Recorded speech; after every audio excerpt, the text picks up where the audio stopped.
NSS के बारे में कि एनएसएस की शुरुआत कब और किसने की गई थी, एनएसएस के बैच के बारे में, एनएसएस के एम, एनएसएस के मोटो के बारे में, इन सभी चीज़ों के बारे में हम आज की इस वीडियो में डिटेल से जानने की कोशिश करेंगे। तो चलिए दोस्तों शुरुआत करते हैं। सबसे पहले हम लोग ये जान लेते हैं कि एनएसएस की शुरुआत कब और किसने की थी। एनएसएस की शुरुआत की गई थी भारत सरकार के द्वारा उस दिन जिस दिन राष्ट्रपिता महात्मा गांधी के जन्म शताब्दी वर्ष को मनाया जाता है, 24 सितंबर 1969 के दिन। और इसकी शुरुआत करने का मेन कारण ये था कि जो स्टूडेंट, जो लोग कॉलेज यूनिवर्सिटी में पढ़ाई कर रहे हैं, वो लोग जान सके कि उनके समाज के प्रति उनकी क्या जिम्मेदारी है। वो अपने खाली समय में वो समाज के लिए आगे आएँ और कुछ काम करें। जिस दिन उनकी छुट्टी रहती है उस दिन उनके समाज के लिए कुछ कार्य करना चाहिए। इसीलिए एनएसएस की शुरुआत की गई थी। अब हम जान लेते हैं कि मध्य प्रदेश में एनएसएस की शुरुआत कब हुई थी। तो मध्य प्रदेश में एनएसएस की शुरुआत हुई थी 1969 में हुई थी।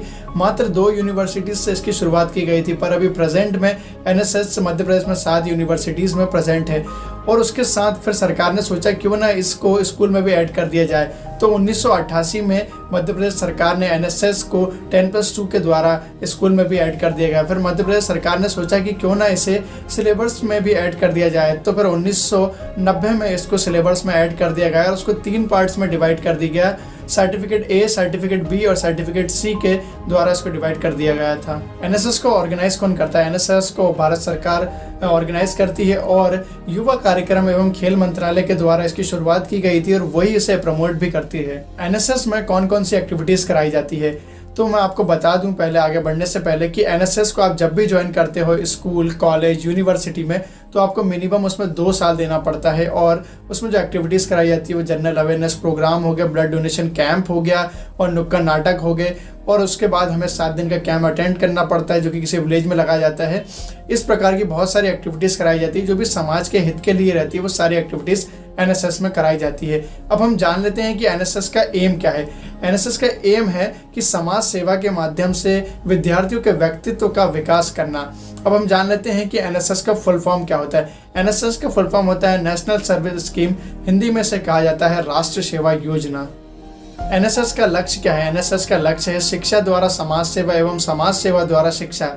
जब भी आप आपके टीचर से मिलते हैं, जब भी वो आपको देखते हैं तो जय हिंद बोला जाता है। और कोई भी बात करनी हमको शुरुआत करते हैं तो उससे पहले हम उनसे जय हिंद बोलते हैं। और सीनियर लोग दिखते हैं या फिर उनसे हम बात करनी रहती है तो जय हिंद बोलते हैं। और आपस में भी जो एनएसएस मेंबर रहते हैं वो एक दूसरे से जय हिंद बोलकर ही किसी भी बात की शुरुआत करते हैं। अब हम लोग ये जान लेते हैं कि एनएसएस का सिद्धांत क्या है। एनएसएस का सिद्धांत है नॉट मी बट यू। इसका मतलब है मैं नहीं आप। ये जो सिद्धांत, जो वाक्य है वो हमें ये सिखाया जाता है कि वासुदेव कुटुंबकम। इसका मतलब ये होता है कि हमें निस्वार्थ देश की सेवा करना चाहिए। और जो भी एनएसएस मेंबर है, जो लोग भी अपने पॉइंट रखते हैं तो उनको पॉइंट को समझना चाहिए और उन्हें अप्रिशिएट करना चाहिए और उनको सिंपैथी देना चाहिए और उनके विचारों के बारे में उनको प्रोत्साहित करना चाहिए। अब हम जान लेते हैं कि एनएसएस का प्रेरणा पुरुष किसे माना जाता है। एनएसएस का प्रेरणा पुरुष स्वामी विवेकानंद जी को माना जाता है।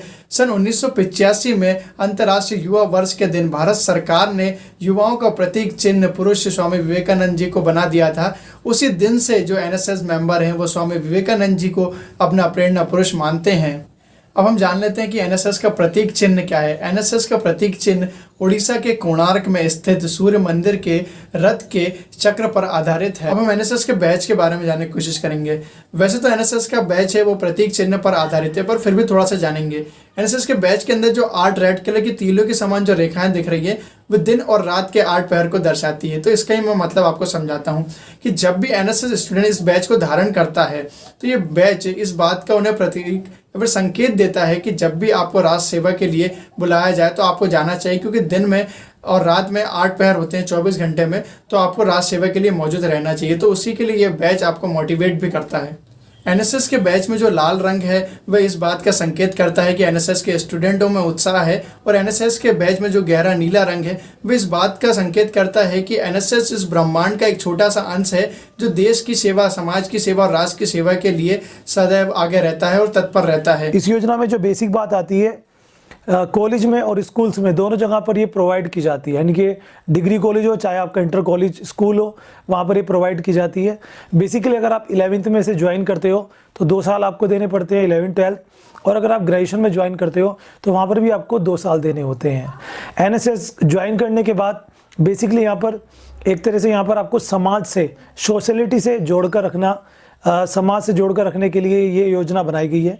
इसमें जो बहुत से बच्चे ऐसे हैं जिन्हें कुछ खास नहीं पता होता कि गांव में माहौल कैसा होता है, गांव में लोग कैसे रहते हैं, या शहर में एक सामाजिकता क्या होती है, तो वो सिखाया जाता है। छोटे छोटे कैंप लगते हैं 7 डेज़ के, जैसे मेडिकल कैंप हो गया, या आपका मान लीजिए हेल्थ कैंप हो गया, या मान लीजिए आपका स्वच्छता, जी हाँ, क्लीनिंग कैंप हो गया। तो ये रहता है, इसमें 7 दिन के कैंप होते हैं। जब आप 2 साल पूरे कर लेते हैं आपको एक सर्टिफिकेट मिलता है, आप देख सकते हैं। ये सर्टिफिकेट आप यूज़ करेंगे आपके कहीं पर भी आफ्टर 12th कहीं पर भी एडमिशन लेने के रिगार्डिंग।